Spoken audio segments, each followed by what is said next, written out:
So on this movie, we built 30 buildings. That is about the number we built on Spider-Man 1 and 2 combined.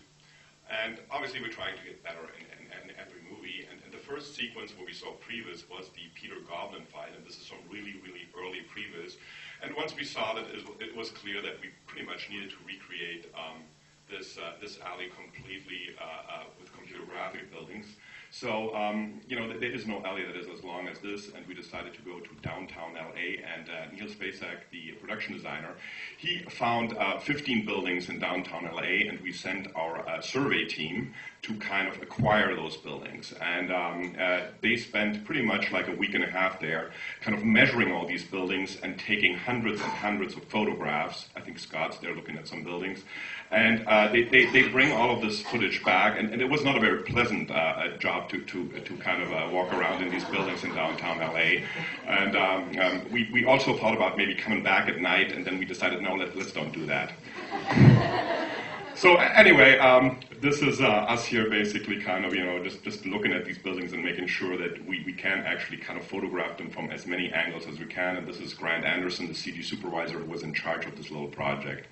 And the first step for us is actually to kind of model these buildings, and these are the first kind of turntables that came out of the building process. Our software has gotten quite good now. We can kind of take floors out rather rapidly if we need to. And now we've basically taken all those photographs that we took and kind of projected them and painted them onto those models that we initially built. And that is kind of, the next step in the process.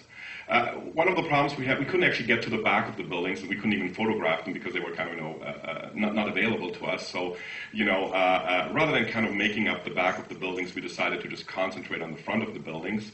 And then the next step really is to kind of, start comparing the facades of the building and kind of, making sure that like the windowsills and every little detail actually matches. So we call these side-by-sides, and we kind of, spent quite a bit of time going over this and kind of making sure that every pipe and every brick kind of, matched color-wise. So that process goes on for, I would say like about a month per building, where we just kind of, examine these buildings and make sure that every building is pretty much identical. One thing we've learned over the time is like rather than kind of, making up buildings, that's not a good thing. It's really a good thing to kind of, find a building and then build it exactly as it is, because then it looks like a real building, rather than making a building up and then kind of looking at it later on and saying like, oh, we don't really know why this doesn't look right. Obviously, you can always tell which one the photograph is. There's people in a car in there. Most likely that's not the CG building. Then we start looking at the buildings kind of, out of context, and we start looking at them, besides the side-by-sides. And one of the things we noticed here that all our edges were kind of way too clean, so we started breaking those edges up and kind of making sure that, that was kind of, better.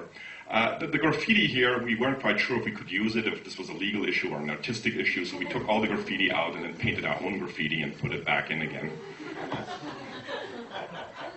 And then we needed to ultimately start looking at what this looked like at night, because the whole sequence was at night. So here's our first feeble attempts to kind of, kind of look at this alley at night. And this is once again a process that took about a month and a half to kind of start making this alley look real. And we do this step by step, add rust to the pipes, kind of make the floor wetter, and kind of add some specular kicks here and there.